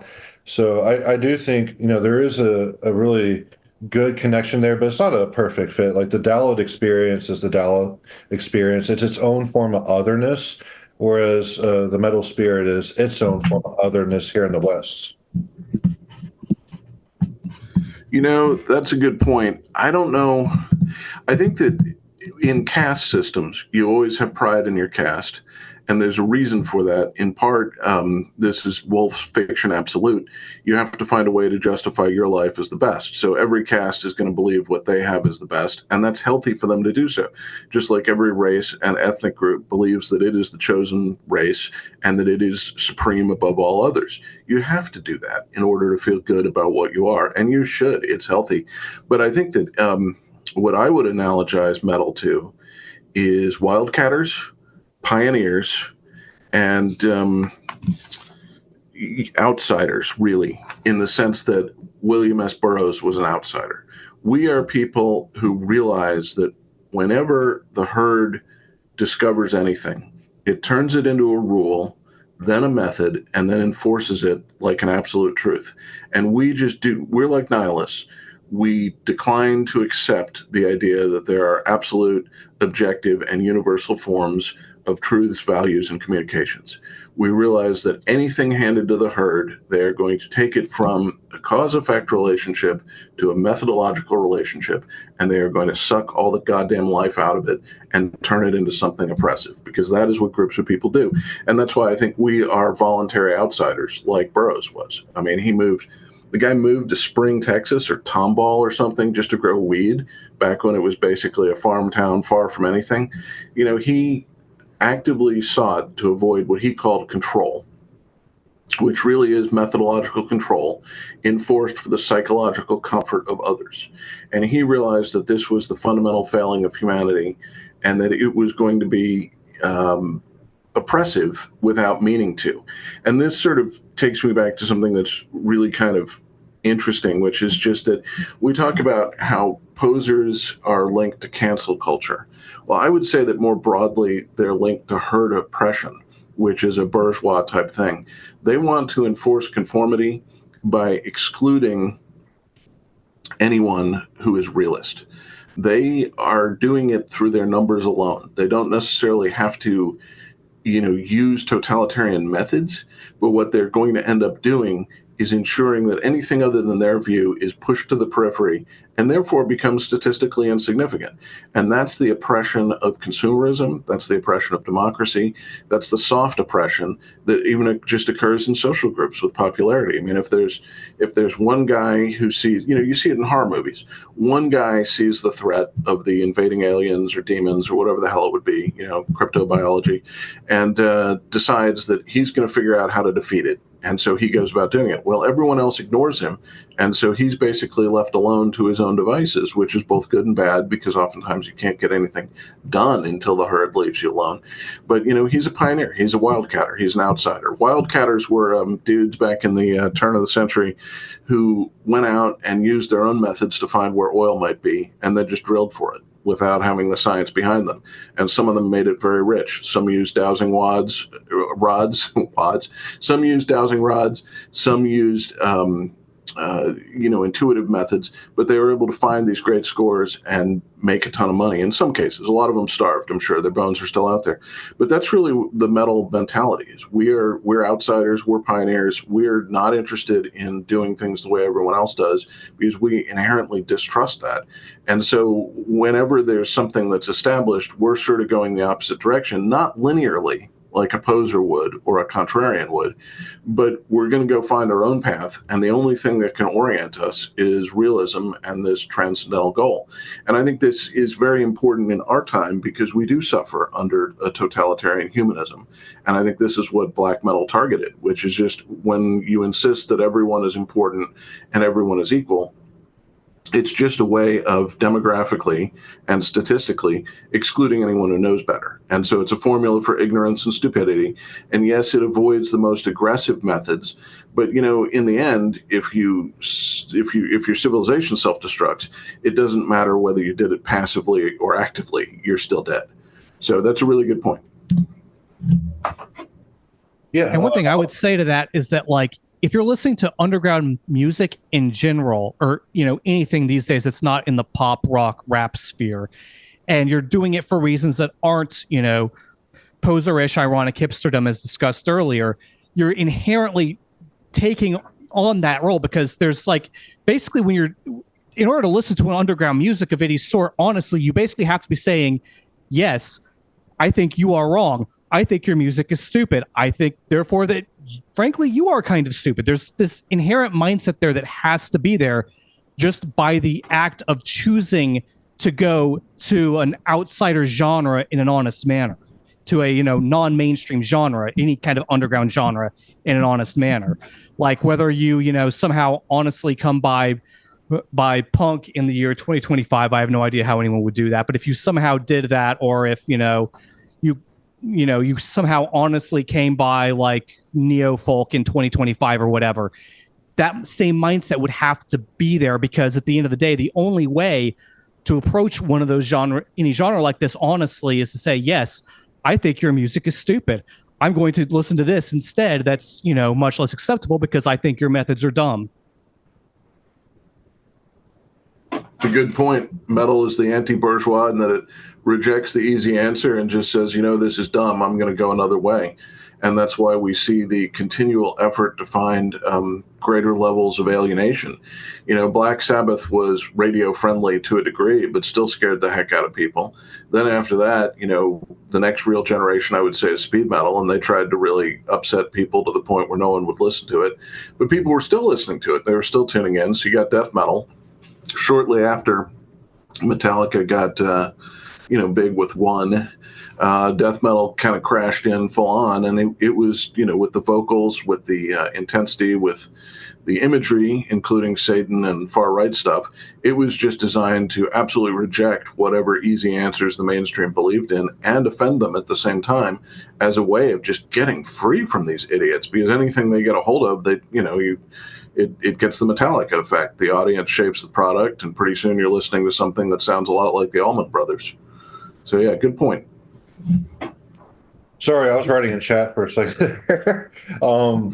But yeah, great points. I would also view that once the masses have assimilated, like metal, for example, they tend to inject a lot of sentimentalism on it. And when you look at something that's like overly sentimental, it really puts you into, like, one thing I hate about music is putting myself into the musician's shoes that I'm listening to. I like just to experience the expression itself, not thinking about, you know, what's going through these composers' minds. Like rock music is very, very sentimental, and I think extreme metal should distance itself from rock music, like no verse chorus riffs, none of that, and no sentimentalism. It's really I think posers, when they get into metal, they look for the sentimental aspects. That's why your Behemoth has a lot of like toilet paper and coffee and all that, just like very niche, novel, sentimental products that they're putting out. So yeah, and when you look at when sentimentalism is applied on a large scale, you have shit like cape shit movies, you have the mediocrity reigning supreme. So yeah, I think another element of the poser is being very sentimental. Right, like I know Paul's not a fan of the new Mephitis, but we both agreed it was very, very sentimental, with the vocals at least. Would you guys agree with that aspect, that the poser also has a high degree of sentimentalism? Well, what I would say is it's not even so much sentimentalism. what it is that everyone is trying to make it something that's more said. They're taking something that's inherently not human in the idea of metal. Because I mean, sure, metal is made by people, but it's not music about humans. It's music about gods and myths and, you know, storms and forces of nature and devils and demons. And so they're trying to take music that's about that and they're trying to make it into something that's more human, like other kinds of music are, like pop, like, you know, whatever. Because that's what sells and that's ultimately what posers are really interested in. And so they're just taking that. That's not, so it's the sentimentalism is basically taking something that's like, I guess you're right in the form that this does frequently take the form of sentimentalism, but more than that, it's taking something that's inherently not about people and making it about people. Yeah, it's all Or about personalities. You know, it's not so much a question of ideas anymore. It's about personal participation and different personalities. I would add an even simpler analysis here real quick, which is that sentimentalism is just a form of cliche. It's a type of baby food that people throw in just to sort of invoke the audience.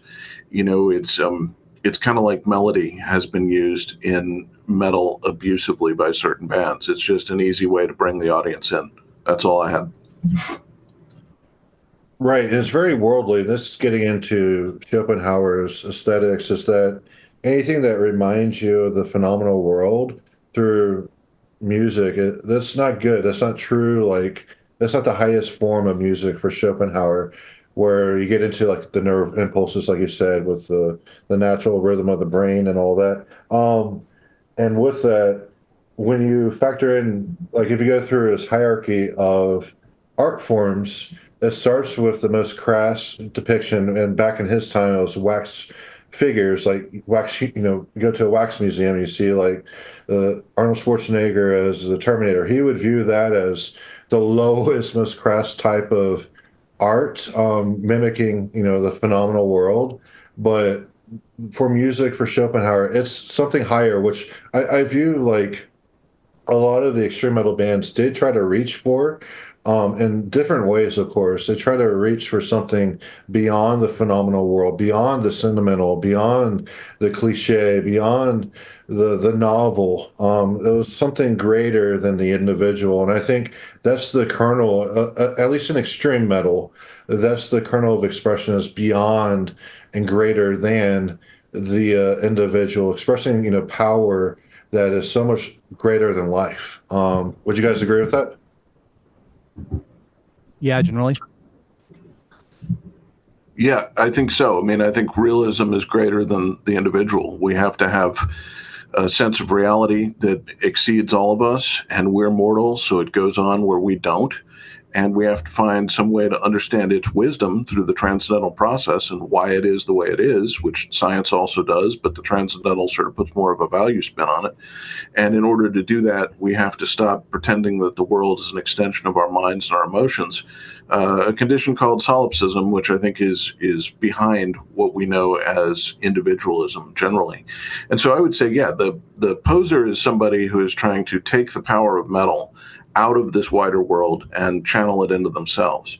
The metalhead is someone who just wants to appreciate being lost in the tempest of chaos and wisdom that's coming out of metal. So there's definitely a contrarian and resentful nature to the poser, as there is with anyone who wants to make a larger process be about themselves. And I think that's a great distinction there. I mean, there's a rejection of life inherent in the poser. Very good. Any other thoughts, Paul? I know we've kind of been jumping a little bit all over the place, but any other thoughts on posers and what you perceive like ongoing kind of criticism against the underground metal scene is usually called the Funderground, where it's just an all big party. Everyone goes out, gets drunk together. You know, they do drugs together and post a lot of pictures on social media and videos and all that of them having a good time, and they tag each other. And, you know, it's all, everyone's, you know, there's this great inclusion of everybody. But, you know, that's part of that social capital, which is very rampant. And the Funderground, do you view the Funderground itself as filled with posers, Paul? I mean, it's kind of a softball a question. Well, I mean, obviously, I mean, by definition, by being part of the fun, that's kind of what would separate the Funderground, quote unquote, apart. Although, actually, now that I'm thinking about it a little further, I mean, like, okay, we, I'm going to speak for myself. We all go to shows. We all talk to friends at shows. You know, sometimes you'll have a few beers at a show. I don't think there's necessarily anything wrong with that aspect of it per se. But, you know, at the same time, when you go to a show, it should be ideally more than just a party, more than just, you know, going to hang out with folks. I mean, everyone does socialize at a show, and that's healthy. And I don't think that anyone here is against that. But I think a distinction has to be made behind primary intent. You know, if I'm going to Destroying Texas Fest, am I going because I want to see, you know, Absu playing their Son of Tifreth show and I want to see Mortem? And, you know, as a part of this weekend, I'm also going to see some friends. Or is it because I want to go party and, oh, there's going to be some music playing in the background? I think that's where a big distinction has to get made. Right. And well, people feel like there's an obligation to support the underground. It's always been a thing like support your local bands and all of that. And I was prone to that when I was younger. I went to, every other, metal show that was going on, and I got to know a lot of people, and I got drunk with a lot of people and, up to a lot of mayhem and all that. But over time I started realizing it was very empty what I was participating in. There was like no true meaning to it. And a lot of the bands are bands that I wouldn't even really want to listen to on my own. I was just supporting the quote unquote scene. And yeah, that's the Funderground. So I'm no longer doing that. Well, I would say that support the scene is important as long as we put it with the caveat support the good parts of it. You should support the good bands because what you support, you get more of. So like, when you buy, the new album from a band that you like, that $10 is going towards, their next album in some way or another. When you buy their album, you are making them more able to, make their next album, to upgrade their gear for their next album, to do something, like that. So it is important to quote unquote support the scene. The catch is support the good bands in the scene. Don't necessarily support, every terrible band that shows up on a bill and plays. Yeah, but the issue with, especially at the local level, you're not going to have a lot of good bands to support that way. Like that, there's always going to be bands that have like potential to be better, and that should be nurtured, right? But after how many times are going to support the same band and them not improving, you're not, realizing that potential, like eventually you're just going to be like, okay, call a spade a spade. They're not going anywhere. They're just doing their own thing, liking to play out and all that. But yeah, I didn't really mean that. When I went to gigs every other weekend, there was usually a band or two that I saw either a potential in, or they were good friends of mine that I was just supporting. Most shows, like I wasn't just there watching bands that I hated, and just getting drunk with people. There's usually a band or two on each bill that I either wanted to check out or support for personal reasons. How about you, Mr. Stevens? Is supporting the scene good? Like, because we're supporting the Underground by supporting the scene. Should it, like I'm of that mindset now that I'm done with the concept of bands. Like I just think Varg was a one man project. I think he was able to realize one of the most potent, or if not the most potent expression of black metal. That was outside of a band format, and I kind of view like most bands. It's usually one really creative individual who, for the good bands at least, who drive the music forward. They're the main creative voice. It's rare that it's more than one person. So I'm kind of done with the concept of bands themselves. Like, I can totally support, a musician being the prime creator and having other people helping realizing that vision, but not just inclusion, like the participation trophies and all. I'm totally done with that. I'm totally done with seeing, band promo pictures of them, hanging out in a cemetery or, the woods or anything like that. I'm tired of that because that it makes it seem like everyone's on an equal playing field when in reality there's usually one person At least the music of quality that's driving that expression. That's really true, but I would say it gets even more extreme than that, that sometimes it's groups of people coming together for an instant or relatively an instant, where things turn out really well, and that even the band and even the individuals want to achieve that. Obviously, the Mayhem album, there's only one we really need to talk about. I'm sure there are others. I know there are others, but no one cares. De Mysterious, that was a moment in time where an entire scene came together and threw in its 2 cents, and somehow they hammered out a great album. Another one, obviously, Onward to Golgotha. I mean, that's an amazing album, but there wasn't really anything before it or after it that hit those heights. So it was just, and lots of other bands wandered through, including Immolation and Revenant and Paul Ledney and others who were helping with sort of shaping that music. And so I think that it's really about the work more than the individual or the band. But I definitely echo we're not here to support bands. We're here to support the greatness itself.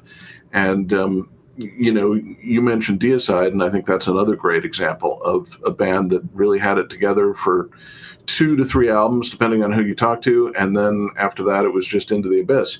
They had a certain number of ideas. They had a personal relationship where they were able to work with each other for a certain number of years, and after that, it was just done. But, even Slayer, we can look at, they had a number of good years before they were really too different from each other. Obviously, Hanneman was the genius, if we're going to use that term, but the others had their parts. They all threw in what they could, but at some point, I don't think they had their internal compatibility as high, or their ability to work with each other wasn't as high, and so it just went away. So, I mean, to me, this comes down, the question of the underground, support the underground, comes down to how you want to support it. Are you going to support it in a hierarchical way or an egalitarian way? And to me, what we're talking about here is the hierarchical way. We want to reward the good and smite the bad. That's how you get more good. If you support the bad and the good equally, you get more of the bad, because the bad is always abundant. It's the bell curve. Most, the stuff you want to listen to is on the far right tail, and the stuff you don't want to listen to is everything else. And so if you support the everything else, it is going to drown out that tail, that relatively small number of really excellent releases, and you'll never hear them. And I think that's where we are in metal now. I mean, when I look at the review queue that's coming in here just from, I don't know, a few dozen promotional companies, I'm seeing, dozens and dozens of releases that you have to listen to get to one that might be decent. And there's just no one has the ability to deal with this fire hose of chaos. And most of these bands are exactly as Paul describes. They're just cloning each other and giving it their own spin. It's like, we got a violin solo in the middle of this otherwise completely nonsensical jazz fusion based metalcore tune. Love us. No one cares. We did the vocals backward. No one cares. But they're just doing their participation part. They're getting their participation award. So someday when they're fat, old, and bloated and working at a cell phone store, they can tell their kids or their friends, yeah, back when we were in the band, man, we were doing cool stuff, even if nobody remembers and nobody cares. And so I think a lot of it's that kind of personality type thing. My final thought here, and I think we probably should wrap up after this before we go on too long, is just that there's 2 ways to view music.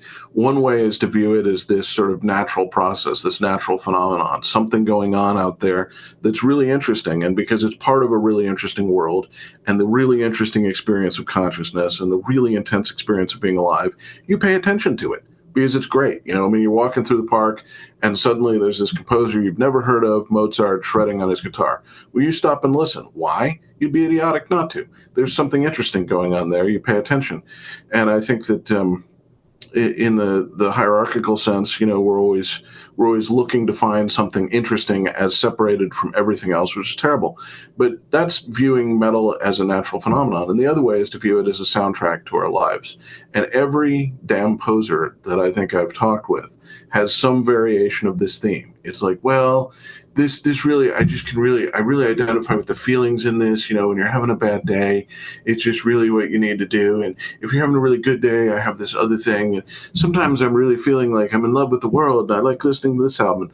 They use metal as their self-expression instead of treating metal as an expression in itself and a communication that's going to meet them halfway. They don't want to meet it halfway. They want to dominate it. They want to use it like they use the paint on their walls, like they buy certain types of clothes, like they buy a BMW to show they're cool, like they drink Jack Daniels to show they're edgy and have a Harley to show they're edgy.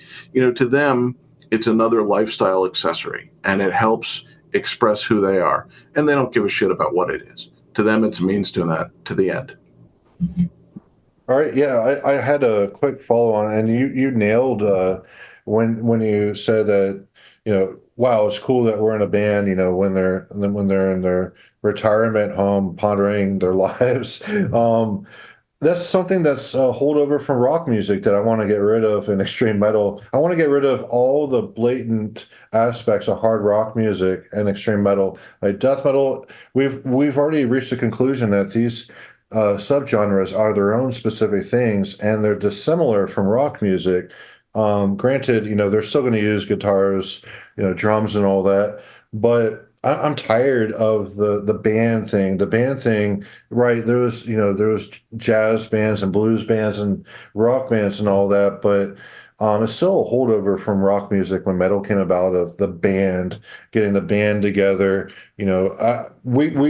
I think it'll be better in the future. I understand that, this is my idealism on my sleeve, is that people focus more on the work, like you said, the expression, the work, and making that as great as possible, rather than doing a band where, each member is quote unquote equal, at least publicly facing, which is, no one's equal in any dynamic. There's always going to be one person who's, driving things forward a little bit more than others. But yeah, I want to get rid of like the quote unquote cool aspects that boomers love about rock music, and totally get rid of that in extreme metal. I know I'm not able to do that being one person, but perhaps raising some awareness about, it's time for, extreme metal just to work on being as good as it can, and removing all the horrible leftovers from rock music, which is, definitely on the commercial side of, extreme metal. If you guys want to chime in on that. Sure. I think classical had an advantage in that it separated composer from performance and eventually from recording. And conductor factors in there for symphonies and longer works as well, obviously. And I think that enables you to look at composition as something being valuable in its own right. That's very advantageous if you want to focus on rewarding particular composers and getting them to continue doing what they're doing. One thing that we have to face about metal is that, to be honest, it's music from a certain span of life, a certain time in your life. For most people, it's going to be hobbyist. They're going to do it between the time when they're, 17 and 25, and then they're going to drift off and do something else. And some of the best bands have done that. They've just hung it up and gone off to do other things for a while. And I think there's a legitimacy in that, because that way you never are dependent on the paycheck. You never have to make it your career. And, there's a sanity and a purity to that. So anyway, I think that when we look at, separating the composer out, you're going to get your wish, because between AI and the improved desktop production capabilities of both software and hardware, it's going to be very easy soon, I think, to have a band on your desktop and to have it entirely act out your vision. What's stopping that, as far as I can tell, is actually just the surplus of bands that are very similar and that are very socially oriented, like Poseurs, and very individualistically oriented, like Poseurs. And as a result, they're not really concerned with the end product in a sense of clarity and trying to make it be something that can endure. And that is going to drown out any of what you're talking about. But in the future, I don't think we're going to see as much focus on bands, especially since live venues are having trouble anyway attracting people. I think people are just much less interested in being out there in the world and dealing with society. And so more people are just listening to streaming music, et cetera, et cetera. etc. And that's going to support the kind of vision that you have there, and it could have some serious advantages for metal. I will miss the live shows to a degree, but as you both have pointed out, most of the bands and fans that show up at live shows are really not there for the music, or at least not there for the music as anything except a vehicle for their self-expression and their self-importance, really in a social context, in a peer pressure context. And so it's hard to want to, quote unquote, support the underground by going out to shows every week when most of them are really going to make you just wish you'd stayed home and watched Cape shit. So, yeah, good points. All right. Before we wrap up, do you have any last thoughts, Paul, on the Poseurs? Well, going back to the band topics, since I haven't really talked about that one much, but I was going to, when you first mentioned it, I was thinking around the lines of what Prozac was saying, because about how in classical you've got the conductor and performer dichotomy. That can actually add a lot in a band context, I think, because yes, okay, for instance, using Condemner as an example, when I send lyrics and vocal patterns to Jake, yeah, sure, I wrote those patterns, but at the same time, there is still his interpretation on them. And him having an interpretation on that does add something, much like how, a particularly skilled performer adds something to a classical piece in the act of interpretation. I think that's where a band can really add something necessarily over a solo artist. And as for the whole desktop production thing, I mean, we're already there and have been there for years. That's how I've done every Condemner release, every single one. Like, I don't use amp sims. I use, I actually record my amp and, into a microphone and then use a digital audio converter. But it's all been, at the end of the day, recorded onto a computer, mixed on a computer. Everything is we're all ready to the point where you can make an album on your desktop. I think the real thing stopping people from doing it is, more than anything else, just effort. It takes effort, and most people, going back to media, most people would rather, it's like, well, I could, spend effort and create something, or I could consume. What is your average person going to do? They are going to consume. That's why the whole, desktop album isn't taking over the world. It takes effort, and even, spending 30 minutes a night on something for a week is going to be way too much for most people. That's unfortunate.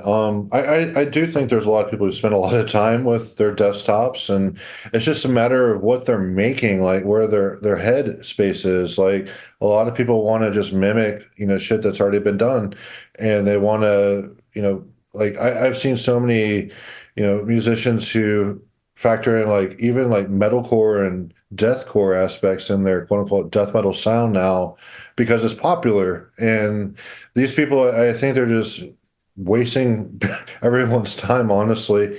But yeah, there's an overabundance of people doing that. Yes, there is a hurdle of the technological aspects of learning recording software and recording for yourself. And that could be a hurdle for a lot of people, but there's YouTube videos that you can watch on how to set up everything. Every recording software has, tutorial videos out on the internet. So Well, I mean, even more than just the learning how, there's a shitload of work involved in, for instance, creating a good mix, or, getting your mic positioning on your cab correct, or, editing takes down, even that stuff takes a shitload of work. Mixing an album takes me weeks, of working, 2 to 3 hours on it a night. And I mean, I'm not like some, super savant mixer who's making really ultra produced albums. Even to that degree, it takes work. And most people just ain't willing to do work. Most people would rather, they're going to spend their free time when they get home from their day jobs. They're not going to spend it working on some project that interests them. They are going to just headlong straight into the Cape shit, or straight into, whatever TV show people are watching nowadays. That's what they're going to do with their time. They're not going to spend that, few hours a night, when they're really that deep at that point in the creative process. They're not going to spend it making something. They're going to spend it consuming. It's like we talked about earlier with the escapism. That's all your average, that's all your average normie wants, is to consume. So that's why they will never make. Right. Yeah, and that's kind of getting into the fans that are trying to eat up the space that the bands are in, projecting themselves online and all that, and having the social capital aspect being across the board rather than the power being with the bands themselves. Like we could argue that the in the grassroots days of extreme metal, the power was with all the bands. And then the power eventually was with the record labels because they had the money to, put out, albums and bands got royalties and all that. And then the power shifted to just everyone being involved, having social capital. And yeah, it's a really sad state of affairs nowadays. And I think it's going to be one of those things that we may not have like the potential for classic extreme metal albums, like future classic extreme metal albums, but we could have like close approximations to that coming out every now and like South America has so much interesting stuff coming out because they're really conforming to like the early 90s forms of like death metal and black metal, and there could be something worthwhile popping out from there in the future that could be a future classic. But as it is here in the quote unquote West, if you don't want to include South America in the West, more of like, North America and Europe, there's been a huge declining, a huge waning of people even having anything to express. There's a lot of just conforming to forms that already exist and not really pushing any mold. So we've gone on quite a while today, and I want to thank you both for your contributions to today's discussion. I'll say the episode is on escapism, so it's not, on posers. I think some people will just scoff at just, if I put posers in the title, and they'll just not even really listen to the episode. But I want to thank you both, Mr. Stevens from America.org and deathmetal.org. Great input today, and really starting to shine some light on your actual philosophy there. Appreciate your words. Oh, thank you for having me on, and I'm really glad Paul could join us. Thank you for coming as well. Yeah, it was great to be here, guys. Yeah, Paul, great to chat again, and hoping you have a great move. It's not too much of an inconvenience for you. And I'm looking forward to getting back to Houston at this point. All right, and it's almost noon, and that is beer 30 for me. So thank you for listening, and this is Necropolis AD.